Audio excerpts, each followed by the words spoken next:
universidade. São palavras que, isoladas, não geram nenhum desconforto, nem colocam em cena problematizações, na medida em que a primeira nos remete a uma categoria social até então homogênea e universal, mulheres. Quanto à segunda, sem maiores vacilações, é tomada como sendo o espaço do saber, da ciência, da garantia do processo civilizatório ocidental. No entanto, a proposta temática dessa mesa evidencia um propósito de colocar uma questão, de inquirir, nos forçar a pensar na construção de uma relação entre elas, mulheres e universidade. É, nesse caso, aflora uma impulsiva necessidade de reflexão, de recuperação da historicidade, da história existente nessa relação e tomar uma situação a partir do estranhamento. Nós temos que estranhar essa relação, ela nunca foi muito confortável. Então, essa relação mulheres e universidade, ela tem uma forte conotação simbólica, constituindo-se em imagem, em representação que, para nós feministas, eu assumo, devidamente situadas hoje, denuncia a existência constante de tensões, de conflitos, de lutas e de resistências. A presença das mulheres na universidade não foi algo dado passivamente, mas de árdua conquista de espaço e de luta. E, para tanto, retomamos a história das mulheres. Aliás, uma perspectiva que, na academia, surgiu nos anos 80, no final do século XX, frente às ações dos movimentos feministas denominados de segunda onda, que foi justamente questionando a universidade. Por que não se estudava mulheres na universidade? Não no campo médico, não no campo da saúde, mas enquanto cidadã, enquanto sujeito. Somente na virada deste século é que situamos estudos e pesquisas quantitativas e principalmente qualitativas sobre a participação de mulheres cientistas e intelectuais, tendo como proposta rejeitar o determinismo biológico, quer dizer, mulher e homem, presente no termo sexo e dando ênfase à categoria gênero. A ciência não é neutra, do ponto de vista das questões de gênero. A ciência moderna e a universidade foi constituída quase que exclusivamente pelos homens e opera num sistema excludente para as mulheres, através de discursos e práticas sexistas. As definições como neutralidade, objetividade, racionalidade e universalidade das ciências incorporam a visão de mundo dos sujeitos que criaram essas ciências, que sejam os homens ocidentais, brancos e membros da classe dominante. Aqueles valores masculinos dos quais mulheres são naturalmente desprovidas são fundamentalmente necessários na produção do conhecimento científico.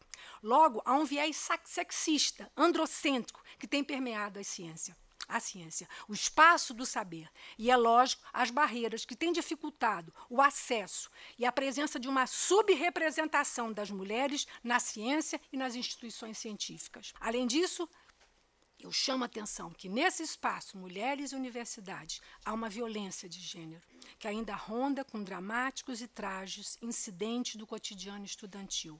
Mas, bem, essa é uma outra história, é um outro tema que deve ser debatido. Muito obrigada. O novo fundamento do saber opera uma cisão no indivíduo que separa o sujeito empírico particular do sujeito epistêmico, ou genérico, se vocês quiserem, depositário dos atributos comuns a todos, a toda a humanidade. Em outras palavras, o homem deve elevar-se de si, operando uma crítica dos seus pressupostos, que são os índices do que há de particular e finito no sujeito, para ter a revelação das coisas através da razão. Em outras palavras, a pretendida ascese do sujeito epistêmico perante as particularidades e transitoriedades faz com que a ciência opere uma ruptura em relação à cultura mais ampla e se veja fora da história. Daí a sua pretensão à onisciência. Dito isto, acho que podemos traçar um paralelo entre, de um lado, as características da epistemologia da ciência e, de outro, dos estereótipos do masculino e do feminino. Eu confesso, eu fui buscar esses estereótipos no Google, porque eu queria bem estereótipo, é bem popular. Masculino, força, assertividade, racionalidade, ou seja, trabalho intelectual. Domínio, homem tem que gostar de homem, clube do bolinha, não pode brincar com menina. Homem é responsável por manter a casa e independência.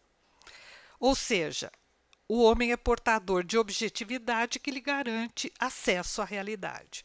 O feminino, fraqueza, passividade, emotividade. A mulher é que faz os serviços da casa, ou seja, trabalho braçal. Dependência, ou seja, o feminino é carregado de subjetividade, particularidade que o conduzem a interpretações ilusórias da realidade. Assim, eu não vejo contradição entre o sujeito epistêmico e algumas categorias do estereótipo do masculino. Domínio, racionalidade, independência, força, seja na responsabilidade pela casa, seja na gestão das atividades científicas. Do mesmo modo, as particularidades decorrentes da emotividade e da subjetividade são constrangidas na ciência e desmerecem o conhecimento das mulheres, pois trariam um olhar enviesado, fruto da ilusão, como os outros saberes, tornados fracos e dependentes da avaliação da ciência. Daí, certamente, a prevalência de homens no universo científico, um clube do bolinha que vem sendo cada vez mais, mas não sem dificuldades, frequentado por mulheres. Então, o que eu me proponho a fazer hoje um pouquinho com vocês é falar um pouco sobre a inclusão e como é que é o percurso das mulheres dentro do universo da educação universitária. Né? Como é que isso vai sendo, na verdade, uma luta, né? É um processo de luta e de conquista. O primeiro momento em que a gente vai falar sobre a organização da educação vai ser em 1827. Então, eu trouxe para vocês aqui o decreto, a lei que cria as primeiras letras, né, as escolas de primeiras letras. O que vocês estão vendo aqui atrás de mim fala um pouco sobre o que deve ser ensinado. Né? E aí vocês vão ver que tem noções de geometria, aritmética, e eu deixei vermelho uma coisa que eu acho interessantíssima sobre a escrita da lei: a compreensão para os meninos. Descendo mais um pouco, a gente chega na definição para as escolas das meninas. Mas no Império, a educação feminina exclui geometria, reduz a aritmética às 4 operações básicas, mas, por outro lado, veja, você vai ganhar alguma coisa. Você vai aprender economia doméstica. Portanto, a grande questão que se vai ensinar para as meninas é o quê? É a preparação para a vida do lar. Qual é o efeito disso no que diz respeito ao acesso para as mulheres aos cursos superiores?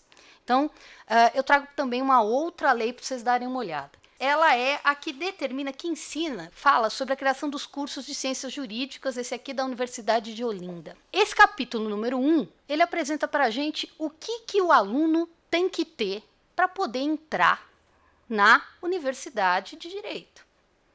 E aqui vocês têm parte do conteúdo. Reparem, o que vai ser cobrado do aluno: geometria e aritmética. A mesma geometria e a mesma aritmética que se diz não se ensinará às meninas. Veja, essa lei não diz em nenhum momento que as mulheres não podem adentrar a Universidade de Direito, mas cria condições concretas para que elas não consigam. Então, a gente tem um hiato aí, desde 1827, um período em que as mulheres lutam pelo ingresso na educação. Muitas mulheres sairão do Brasil para estudar. E aí a gente pode dar um salto e pensar que lá desde 1879, quando as mulheres começam oficialmente a adentrar na universidade no Brasil, elas nunca deixaram de continuar adentrando, tá? De continuar brigando pelo seu espaço. O fato é que as mulheres adentram a universidade, né? Como o pessoal brinca, chutam a porta e não fecham nunca mais. O acesso à universidade, hoje ele está colocado, mas o que isso tem trazido de perspectiva às mulheres que adentram o mundo do trabalho? O que acontece com como se entra e para onde se vai? Né? Para onde se vai? Para onde vão essas moças que a gente forma? Né? Elas vão para um espaço aonde ainda elas são, sim, né, excluídas. Bom, meu nome é Valdécio, eu sou formado em Economia e Ciências Sociais, sou professor dessas áreas. E eu tenho me deparado e me questionado da prática masculina do feminismo, né, do homem que é feminista. E percebo que, de ambos os lados, eu sou discriminado. Como é que ficam os homens que são feministas e querem participar desse debate, né? Tem homem feminista, e eu vou dizer, é complexo, é complicado. Por quê? Porque as feministas que têm grupos, como você falou, elas regulam. Aqui não entra homem. Sabe por quê? Ela acha que se entrar homem vai perder a legitimidade do discurso. Percebe? E eu acho que não é por aí. Eu, por exemplo, oriento meninos, geralmente, eles, grande parte, têm uma outra opção sexual, mas eles trabalham com gênero, porque eles também querem entender por que a exclusão deles, entendeu? Por que a intolerância deles ter uma opção sexual. Eles são homens fisicamente, mas sexualmente eles não são. Então, eu penso que essa questão de homem feminista é a grande discussão dos feminismos contemporâneos. O seu depoimento é precioso, entende? Eu acho que ele é a ponta do iceberg de um problema seríssimo do movimento feminista, das feministas. A coisa tomou muito a feição de briga, né, de briga mesmo. Então, eu acho que é preciso pensar um pouco. Eu acho que é a ponta do iceberg. É uma questão que eu me coloco sempre. A gente não pode inventar outra guerra. Na verdade, o movimento feminista ele foi importante no sentido em que os homens pararam, no sentido que se tem uma ideia de progresso, progressão ou evolução, né? Não no sentido positivista, mas as mulheres foram avante, como bem demonstrou os dados que a Andrea trouxe para a gente, né? E, evidentemente, as mulheres são mais escolarizadas no Brasil, porque muitas delas ajuntaram a profissão de ser dona de casa com vou tomar conta dos meus filhos de dia, à noite o meu marido fica em casa e eu vou estudar na faculdade ou vou fazer o curso de segundo grau, enfim, eu vou me escolarizando aos pouquinhos, né? E os homens regrediram nesse sentido, eles pararam, né? O que é uma pena. Então, ele chegou nós estamos num momento, nesse século XXI, em que os homens eles não sabem o que eles são. Eu gosto muito de ter todos, acho importante ter homem, devia ter bastante homem aqui para a gente discutir isso. Eu acho que eles devem vir para o discurso, para o debate, né? Eu não concordo com essa ala feminista que não tem que ter homem no debate. Eu acho que tem que ter homem no debate. Eu acho que nós devemos educar os homens para o universo, para viver junto com as mulheres e para viver junto com o andamento das mulheres. Eu queria que vocês comentassem como as universidades têm se organizado, se é que tem, aí eu coloco esse condicional, para lidar com a questão do preconceito de gênero no sentido mais amplo mesmo, né? Quais as iniciativas institucionais têm sido apresentadas e efetivamente implantadas nas universidades para lidar com essa questão que é um problema latente. Talvez, do meu ponto de vista, eu veja algumas iniciativas bastante superficiais e frágeis, principalmente, o que é preocupante. E, hoje em dia, quais os limites que a universidade, a instituição universidade, impõe para as mulheres? Até onde elas conseguem avançar? Eu penso o seguinte, a universidade não é uma abstração, e depende muito desses gestores, depende muito dessa geração de gestores que conduzem essas políticas, né? A gente, então, tem que debater. Só que esses grupos que formam, né, eles têm um tempo muito reduzido, eles não têm muita força, então eles muda o gestor, substitui, muda o diretor, você tem retrocesso. Então, a gente sente que você não tem um fluxo, percebe? Você tem refluxo. Você vive mais nesse refluxo. Tem hora que você tem verba, o CNPq vai e faz editais. Na época da Secretaria de Políticas Públicas para as Mulheres, o CNPq tinha um edital só para gênero. Então, você botava lá, eu mesmo trabalhei com delegacia. Agora não existe mais Secretaria de Políticas Públicas para as Mulheres, ela caiu dentro de tecnologia, ela foi para outra. Então, percebe? Então, você vive. Não, perfeito, eu concordo com você. Mas a gente teve uma época que você tinha publicação, você tinha verba para tocar pesquisa, para fazer política pública. Você mesmo, nós trabalhamos junto numa política pública. Foi um edital do CNPq. Né? Então, essa sua questão. Primeira, até que foi desmontado por outra política pública. Política que acabou, inclusive, né? Inclusive, para vocês terem uma ideia, a Delegacia da Mulher de Marília, que não foi só universitária, foi política mesmo, né? Tirou a Delegacia da Mulher, que tinha um espaço próprio, com uma casa, e jogou dentro do fórum. Então, a mulher tem que ir ao fórum agora. Ela tem que ir ao fórum fazer a queixa. Tem uma salinha que é a Delegacia da Mulher e a outra é de crimes, onde... Percebe? Quer dizer, voltou, a gente teve retrocesso.